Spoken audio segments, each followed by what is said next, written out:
Bonjour et bienvenue dans cette nouvelle édition de Let's Talk. Nous recevons aujourd'hui une consoeur journaliste qui s'appelle Sang Chandruri. Elle est journaliste et présentatrice à la CGTN en français. Qu'est-ce que c'est la CGTN? Alors CGTN, c'est China Global Television Network. C'est l'appellation de cette chaîne chinoise, donc dans toutes les langues internationales, y compris anglais, français, espagnol, russe et arabe, et bien d'autres langues. Même en Swahili, vous avez une radio, une ligne sous cette englobée dans cette volet de CGTN, en effet, qui est diffusée à l'international. Pour mieux comprendre la Chine, n'hésitez pas à vous renseigner et n'hésitez pas à aller sur les sites internet, sur les réseaux sociaux et aussi bien sûr dans votre télé au quotidien d'aller chercher ces émissions proposées par CGTN. Et je m'appelle Jiang Shanhui, présentatrice, journaliste et commentatrice de CGTN français. Je pense que le site internet c'est cctv.com. cctv.com et aussi cgtn.com. Très bien. En tout cas, merci d'être venu à Lomé pour vous prêter à un exercice que vous connaissez et que vous pratiquez d'habitude de l'autre côté du micro. Exactement. Et pour moi, c'est un grand plaisir d'être venu à Lomé, au Togo, pour la première fois pour moi et aussi pour toute l'équipe. D'être au Togo pendant 3 jours pour les tournages, pour les interviews et aussi bien sûr avec un grand plaisir aujourd'hui d'intervenir sur votre plateau. Et d'ailleurs, j'ai avec moi ce petit cahier que j'ai pu acheter hier au Palais de Lomé, en effet, qui raconte l'histoire locale de l'Afrique et aussi du Togo. J'ai été très impressionnée par la culture locale et aussi la manière dont les locaux, le peuple du Togo ont préservé cette richesse culturelle immatérielle et j'ai trouvé que c'est superbe. Vous savez, c'est la première fois que vous venez au Togo, mais c'est une tournée que vous êtes en train d'effectuer. Vous l'avez commencé par le Cameroun, vous êtes actuellement au Togo, vous la terminerez bientôt par un autre pays. Quelles sont vos premières impressions à la découverte du continent africain que vous visitez pour la première fois? Exactement, pour la première fois, parce qu'il faut savoir que CGTN français, nous sommes des journalistes qui a aussi pour vocation de parler aussi d'interviewer, de participer dans les activités médiatiques africaines, alors que nous, en tant que Chinois, nous avons une grande curiosité pour le continent africain, pour le peuple africain. Et c'est pour moi, personnellement, la première fois d'être en Afrique. Je me suis fixé un objectif avant de venir, c'est de découvrir l'Afrique telle qu'elle est. Découvrir l'Afrique à travers les reportages d'un média quelconque, mais de découvrir par moi-même. J'ai été très touchée cette fois-ci, en arrivant d'abord au Cameroun, par la sympathie des gens, la chaleur humaine, et aussi très touchée par le professionnalisme, et aussi par ces énergies que vous ne voyez nullement ailleurs, l'énergie chez les Africains. Et aussi hier, en visite par exemple à Lomé, d'entendre ces histoires et aussi ces vraies histoires de Nana Pence, d'entendre ces histoires locales, de voir ces puissances des femmes, puissance de toute l'Afrique, puissance des espoirs. En effet, donc j'ai été très touchée. Moi, je suis chinoise, je viens d'un pays qui est comme des pays africains, qui est aussi un pays du Sud. Je viens d'un pays, d'un continent qui est comme les Africains, qui espèrent que demain soit meilleur qu'aujourd'hui. Et donc pour moi, j'étais très touchée par cette énergie qui est dégagée, que ce soit par le soleil, par la mer ou encore par le peuple, par le brouhaha dans la rue, très touchée par chaque moment en Afrique. D'accord. Et quel est l'objet de cette tournée? L'objet de cette tournée, c'est effectivement, pour nous, c'est de préparer un grand moment pour célébrer au mois de septembre ce forum, ce sommet sur le forum sur la coopération sino-africaine. Et donc, pour nous, pour la Chine célèbre ce moment parce que c'est aussi un moment marquant de ces coopérations déjà qui durent depuis longtemps entre la Chine et l'Afrique. Et de notre côté aussi, l'autre objet principal, c'est de découvrir davantage l'Afrique, comme je vous ai dit tout à l'heure, c'est comprendre l'Afrique telle qu'elle est, parce qu'aujourd'hui, on a plutôt l'impression que la communication ou la manière de raconter l'Afrique a souvent été, avant, en tout cas ça a été le cas, dans la main des autres, dans la main d'un autre média qui n'était pas des médias africains, alors que d'une certaine manière, ça biaisait un peu l'histoire. Quand vous demandez à un Chinois quelle est votre impression sur l'Afrique, il faut qu'il cherche les noms, il faut qu'il cherche les noms et les adjectifs pour décrire. Alors, leur source d'information, leur manière de regarder l'Afrique, c'est à travers les journalistes. Donc le journaliste, de ce côté-là, joue un rôle tellement important dans ses influences sur les réseaux sociaux, dans ses influences dans le métier du journalisme. Et que c'est vrai que malheureusement, je trouve que depuis une centaine d'années, on n'a pas bien raconté l'Afrique. L'Afrique, ça a été, là, de ce que j'étais, c'est un terre tellement énergétique, c'est un endroit avec tellement de chaleur humaine, alors que de temps en temps, dans le regard des médias occidentaux, dans certains médias occidentaux, je ne vais pas pour autant généraliser les choses, mais dans certains pays occidentaux, c'est devenu une terre qui n'était pas fréquentable par ses maladies, par ces accidents, par ces guerres, par ces conflits. J'ai pu également saisir quelques occasions, avoir ces privilèges de dialoguer avec les ambassadeurs des pays africains en Chine. Et ils ont également mis point sur ce point-là qui est un point désolant, c'est de se dire qu'aujourd'hui, est-ce que l'Afrique va pouvoir raconter par elle-même ses propres histoires. Et là, ces indépendances dans la manière de raconter l'histoire et aussi dans la manière de se faire connaître par les autres, c'est quelque chose de très important, surtout dans le monde médiatique international. Vous savez, CGTN, pour nous, aujourd'hui, c'est, si on devait caricaturer, c'est l'équivalent soit de la Deutsche Welle pour les Allemands, soit de RFI et de France Média Monde pour la France. Mais qu'est-ce qui va faire votre spécificité dans ce paysage où chaque grand pays a un grand média qui parle de l'international? Qu'est-ce qui fera la différence entre vous et ceux qui sont déjà là, les médias occidentaux? Les grandes différences, c'est que la Chine, on respecte l'histoire de chaque personne.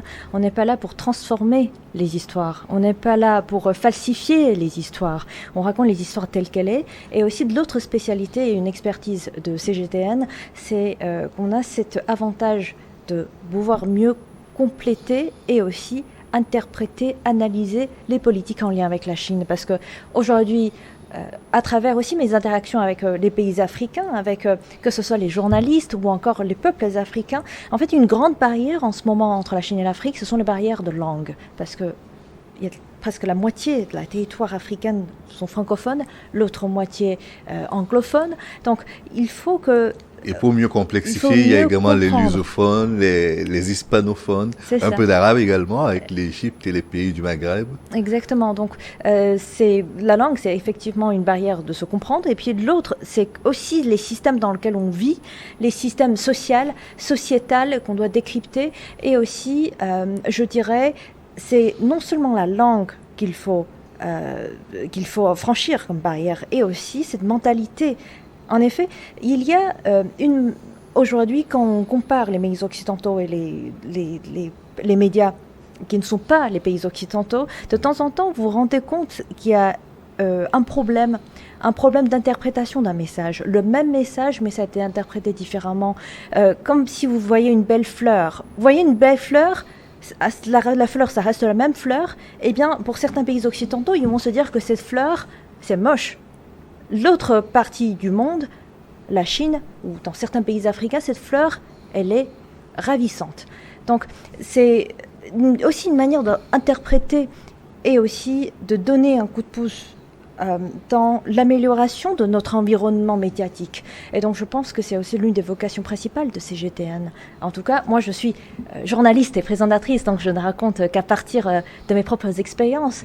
Et c'est une vocation de ma part et que je m'engage dans la société internationale aujourd'hui pour raconter tout ce qui se passe entre la Chine et l'Afrique. C'est quelque chose que nous avons en commun entre la CGTN et New World, c'est que nous voulons raconter l'Afrique telle qu'elle est, réellement. On ne veut pas la fantasmer, on ne veut pas la décrire plus belle qu'elle ne l'est, mais juste telle qu'elle est. Exactement. Rien de plus, rien de moins. Donc merci vraiment pour cette volonté de partage, pour cette volonté, pour cette curiosité vis-à-vis de l'Afrique. Pour terminer, avant d'arriver sur le continent africain, vous avez pris le temps de rencontrer un certain nombre d'Africains en Chine déjà, et qu'ils soient ambassadeurs, qu'ils soient commerçants, qu'ils soient étudiants. Quel regard aviez-vous sur l'Afrique et quelle est la première perception que vous avez eue en arrivant? Est-ce que vous avez confirmé les impressions que vous aviez ou alors quelque chose de nouveau s'est dégagé? Je pense que quelque chose de nouveau s'est dégagé. Pour une part, a été confirmé par les Africains que j'ai pu rencontrer en Chine. Ils sont souvent très énergétiques et c'est également le cas que j'ai vu en Afrique. Et aussi, de l'autre côté, l'Afrique en ce moment, en Chine, a besoin encore en effet d'accroître sa présence, d'une certaine manière dans sa présence économique, dans sa présence culturelle surtout. Et évidemment, j'ai ressenti une grande influence culturelle en arrivant en Afrique. Et là, c'est quelque chose qui est très marquant.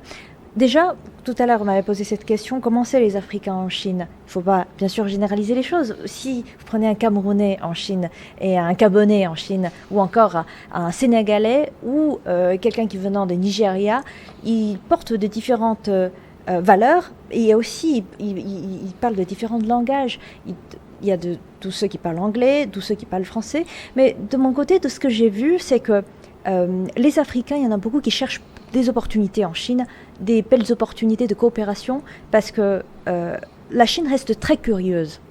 Tous les entrepreneurs chinoises restent très curieuses du monde de l'extérieur.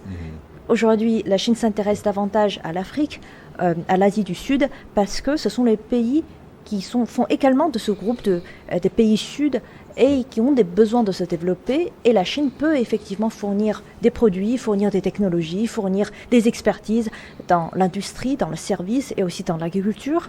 Et de mon point de vue-là, j'ai rencontré beaucoup d'Africains qui font leurs affaires entre la Chine et leur propre pays, et aussi des Africains qui se lancent dans le métier de l'art, dans le métier de cinématographie, pour raconter davantage leur monde africain auprès des Chinois.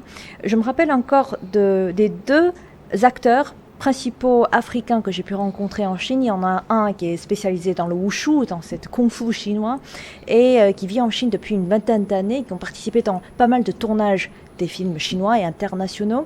Pour lui, la Chine, ça reste une terre où il y a beaucoup de possibilités. Vous pouvez tout avoir. Vous pouvez tout ce que vous pouvez imaginer et que vous ne pouvez pas imaginer, tout peut se réaliser en Chine.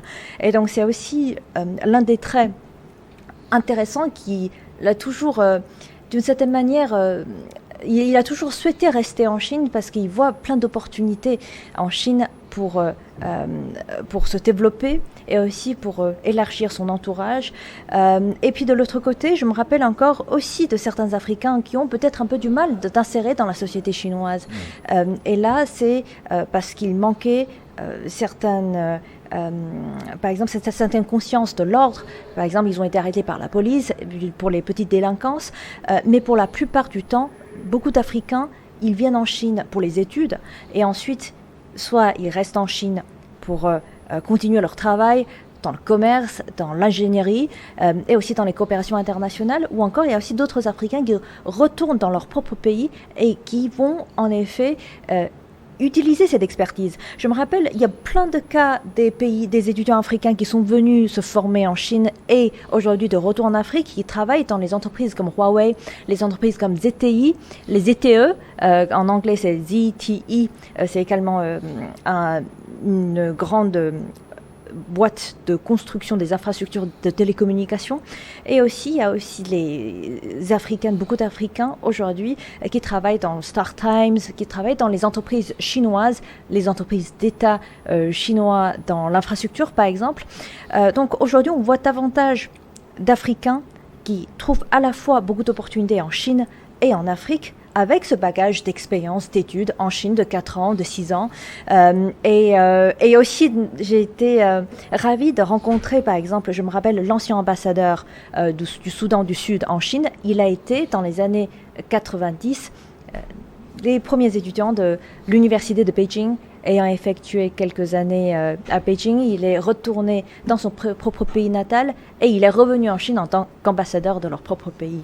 C'est une belle histoire. Je confirme. Par ailleurs, quand on pense maintenant aux communautés, vous prenez le Togo par exemple, vous prenez le Cameroun, le Nigeria, le Sénégal. Quand on parle de ces pays-là en Europe, presque tout le monde identifie et sait qui vient d'où et qui fait quoi. Au niveau de la coopération entre le Togo et la Chine, entre l'Afrique et la Chine, quelle place le Togo occupe et quelle place les pays africains aujourd'hui peuvent prétendre occuper?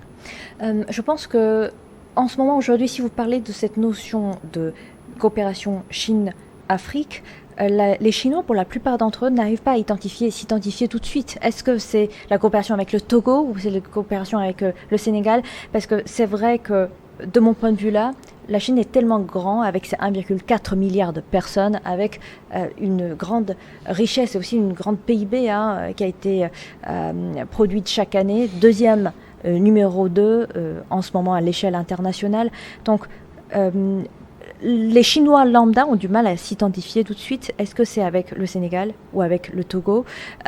Mais à cause de la taille des pays ou à cause du volume des échanges qui n'est pas... Parce que le volume des échanges en ce moment, si vous prenez un pays un par un, individuellement, c'est presque...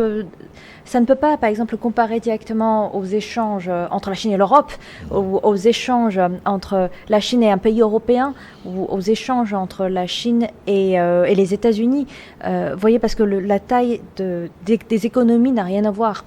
Mais aujourd'hui, davantage de Chinois prennent connaissance de l'Afrique à travers les investissements chinois en Afrique, à travers aussi leur travail.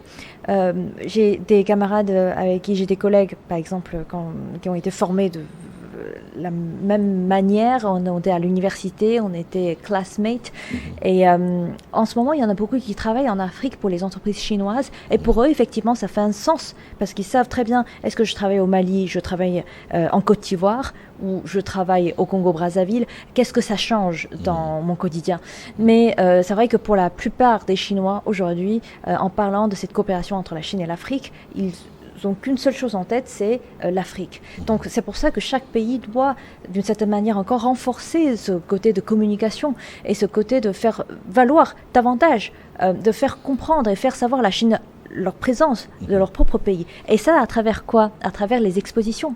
La Chine a de plusieurs reprises organisé des grandes expositions, comme l'exposition des produits d'importation qui est organisée une fois par an à Shanghai, dans cette grande ville chinoise à l'est de la Chine, le Shanghai, comme on l'appelle en français.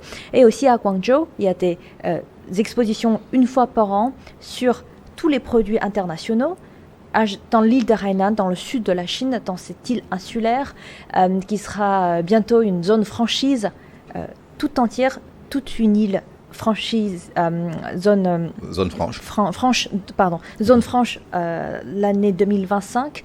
Et il organise une fois par an cette exposition des produits de consommation, ou encore à Hunan, dans la province du Hunan, dans la Changsha. Eh bien, c'est tous les 2 ans une exposition sur les produits entre la Chine et l'Afrique. Et c'est à travers ces expositions-là que les Chinois ont commencé à prendre connaissance de l'ananas du Bénin, des roses du Kenya, du café de l'Éthiopie, ou encore, par exemple, en parlant du Togo, les noix de cajou du Togo, ou encore du bois du Togo, les sculptures du Togo et tout ce qui est les produits artisanaux qui sont exposés à ces expositions-là. Et encore, pour faire la promotion de la présence de l'Afrique, en ce moment en Chine, il y a quelques restaurants qui sont tenus en effet par les Africains. Oui. Et aussi en Chine, de l'autre côté, ce qui pourrait être intéressant, c'est que chaque ambassade en Chine organise leur fête, et à travers les Africa Day, la journée de l'Afrique. Le 25 mai. C'est ça. D'ailleurs, à laquelle j'ai également participé à Beijing. Oui. Cette année, ça a été un grand moment avec toute cette... c'est une fenêtre, c'est une vitrine pour tous les Chinois de comprendre davantage de l'Afrique, avec les spécialités, avec le côté... je me rappelle encore la présence du café du Rwanda, encore les boîtes tout à fait artisanales à la main, qui sont proposées par la Zambie. Donc ce sont les occasions que les entreprises africaines peuvent saisir pour se faire entendre davantage en Chine. Et de l'autre côté, encore une fois, la Chine, c'est un grand marché, un marché énorme.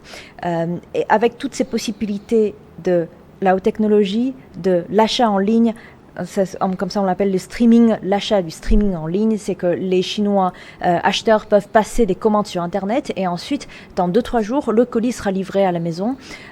Et là, en effet, ce qui est bien, c'est qu'en ce moment, pas mal d'entreprises africaines ont déjà entré sur les plateformes de e-commerce qui relient la Chine et l'Afrique pour vendre tester au moins d'abord le marché chinois sur les produits cosmétiques, encore les produits de terroir, les produits agricoles comme le café. Je me rappelle encore avoir participé avec l'ambassadeur du Rwanda en Chine, monsieur Kimonyo, James Kimonyo, dans cette courte séance de promotion des produits terroirs de leur propre pays.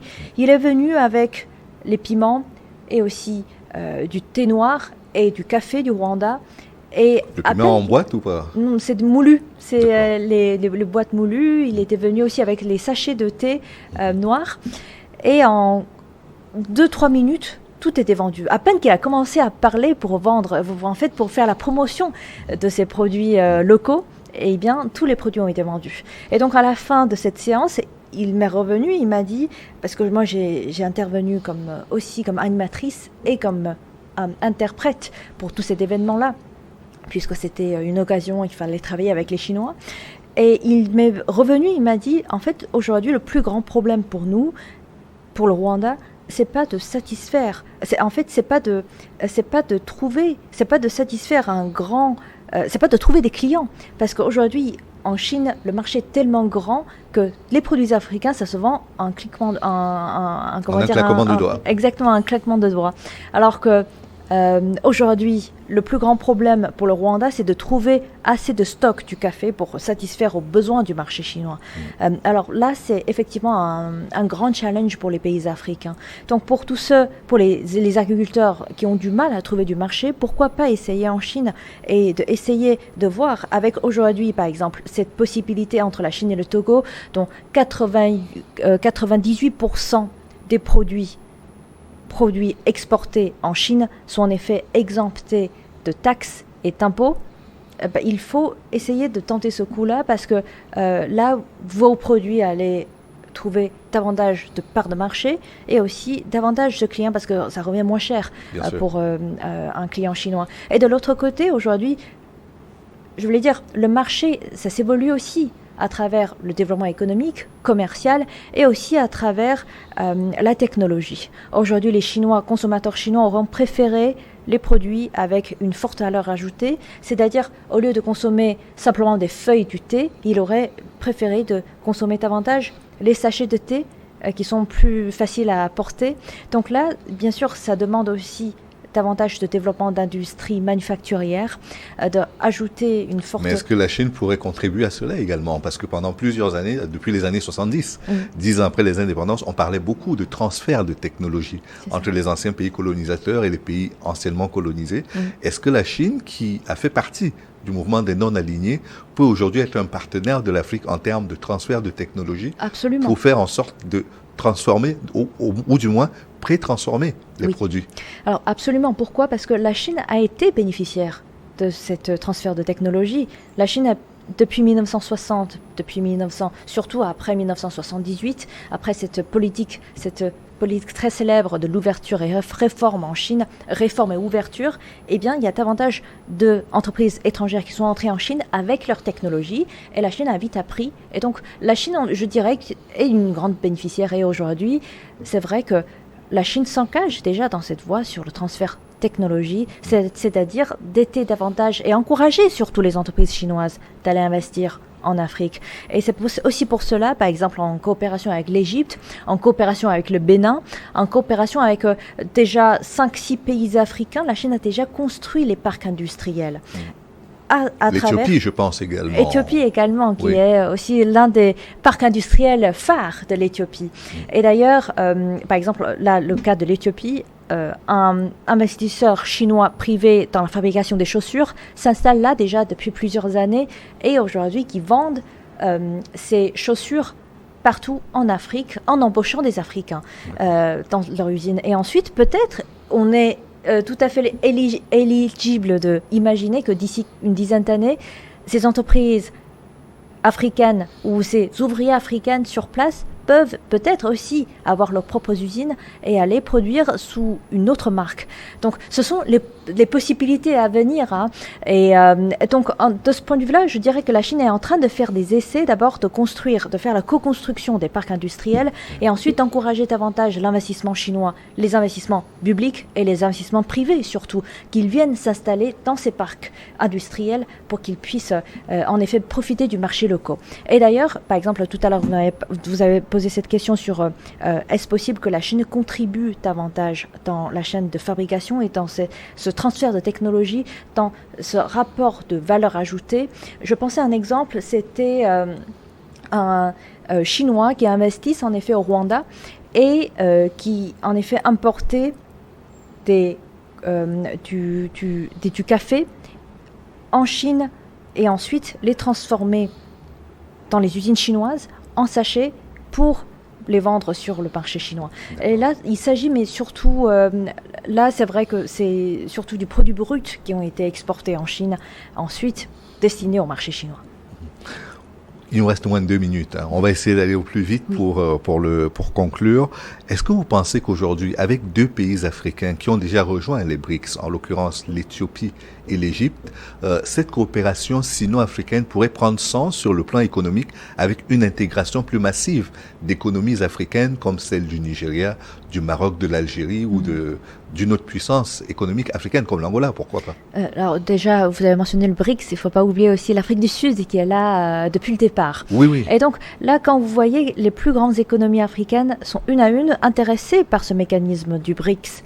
Et ça veut dire quelque chose. Ça veut dire qu'aujourd'hui, BRICS, c'est plutôt une force qui est en effet formée par les pays en voie de développement, par ces pays du Sud, et aussi par ces pays du Sud qui demandent le droit de développement et une modernisation à leur propre manière. C'est-à-dire qu'il y a une modernisation qui ne doit pas être interférée par aucune puissance occidentale, qui ne doit pas interférer par aucun pays développé. Il s'agit de trouver une solution ensemble par un voie de développement. Ce qui est bien de la Chine, c'est que la Chine venait de sortir de la pauvreté il n'y a pas longtemps. Donc, de ce point de vue-là, la Chine a davantage d'expérience à partager avec les pays du Sud qu'un pays comme les États-Unis ou un pays comme la France qui a fait déjà longtemps de sortir de cette pauvreté. Donc aujourd'hui, le plus important, en effet, c'est de se focaliser, de trouver une solution pour les pays en voie de développement. Parce qu'il ne faut pas oublier qu'aujourd'hui, dans les sociétés des pays occidentaux, qui sont déjà développés, leurs priorités dans leur agenda social ne sont pas les mêmes qu'aujourd'hui dans les pays en développement. L'agenda de la France n'est pas l'agenda du Togo, et donc il faudrait que, par exemple, le Togo ou encore tous les pays africains, chaque pays africain puisse établir leur propre agenda qui favorise leur voie de développement. Et là, peut-être que le BRICS est aussi ce mécanisme financier, ce mécanisme économique dépendant du BRICS pourrait fournir une solution, en effet, en encourageant davantage le développement des pays émergents. Par exemple, avec ces banques qui est aujourd'hui avec leur siège à Shanghai, de trouver ces solutions, de trouver davantage de possibilités, d'abord entre les pays émergents avant leurs négociations avec les pays développés. Dernière question pour conclure. Il se tiendra bientôt à Beijing un sommet, un forum de coopération entre la Chine et l'Afrique. Quel est le thème qui a été retenu et quels sont les enjeux de ce prochain sommet? Oui, alors justement, là, le thème cette année, à chaque fois, pourquoi est-ce que tout à l'heure j'ai dit que c'est important de comprendre la langue chinoise et aussi de comprendre ce qui est dit à travers cette langue. Il y a aussi du non-dit dans le dit. C'est parce que, par exemple, le thème de cette année, il s'agit de ce sommet du Forum sur la coopération sino-africaine qui va se tenir du 4 au 6 septembre. Et le thème de cette année, c'est de restons ensemble, main dans la main, et de faire valoir la modernisation et de bâtir ensemble la communauté du destin partagé de Chine et de l'Afrique. Oui. Donc, qu'est-ce que ça veut dire ici, la modernisation, et qu'est-ce que ça veut dire la communauté de destin partagé, de communauté de destin entre la Chine et l'Afrique? Il s'agit d'une modernisation telle que ça a été vu entre la Chine et les pays africains, une modernisation qui est propre aux voies de développement de l'Afrique. Et aussi ce côté de partager, cette communauté de partage, c'est-à-dire il faudrait que la Chine et que l'Afrique puissent former une coopération gagnant-gagnante, mais pas une coopération qui est exploitante. Il faut que ces échanges bénéficient des deux côtés. Alors souvent on parle de cette coopération entre la Chine et le Togo. C'est vrai que le Togo a beaucoup bénéficié de la Chine à travers les infrastructures, à travers aussi le côté d'investissement. Le côté aussi, il ne faut pas oublier ces échanges culturels que la Chine par exemple a beaucoup été. Aussi le système audiovisuel d'une certaine manière en nom de matériel pour le Togo. Et de l'autre côté, c'est vrai que la Chine est aussi bénéficiaire. La Chine est aussi bénéficiaire de ces échanges avec le Togo parce que la Chine a été soutenue par le Togo sur la scène, par exemple, diplomatique. Donc, ce sont tous ces points de vue-là qu'on peut voir que c'est du gagnant-gagnant, mais ce n'est pas de l'exploitant. La Chine n'est pas du tout un colonisateur. La Chine est là aujourd'hui pour aider, pour aussi mieux se développer. Donc, c'est pour ça que c'est important de souligner ce point, et j'espère également aujourd'hui à travers cette scène et ce plateau de New World de encore parler de cette coopération, mais c'est une coopération pour le développement et pour la modernisation à l'africaine, dans le respect des pays africains. Ce qui est bien dans la politique chinoise, c'est que les Chinois et les politiques diplomatiques chinoises ne s'ingèrent pas dans les affaires des autres. Et c'est quelque chose qui est très important à comprendre de cet art de la diplomatie chinoise. C'est qu'elle reste indépendante et elle respecte également l'indépendance d'un autre pays, d'un pays africain, quelle que soit sa taille, quelle que soit sa puissance. Et je pense que c'est important de souligner ce côté.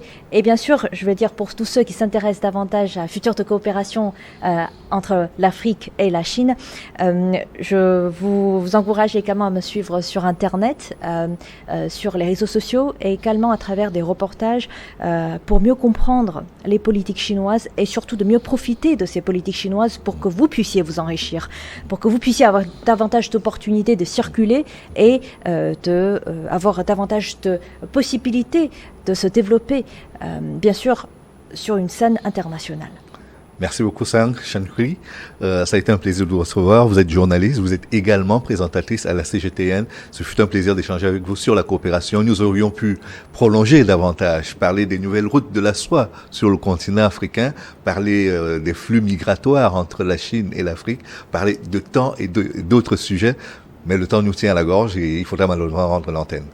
Merci encore une fois. Merci, M. Kamaï, et j'espère fortement pour une prochaine fois. Merci.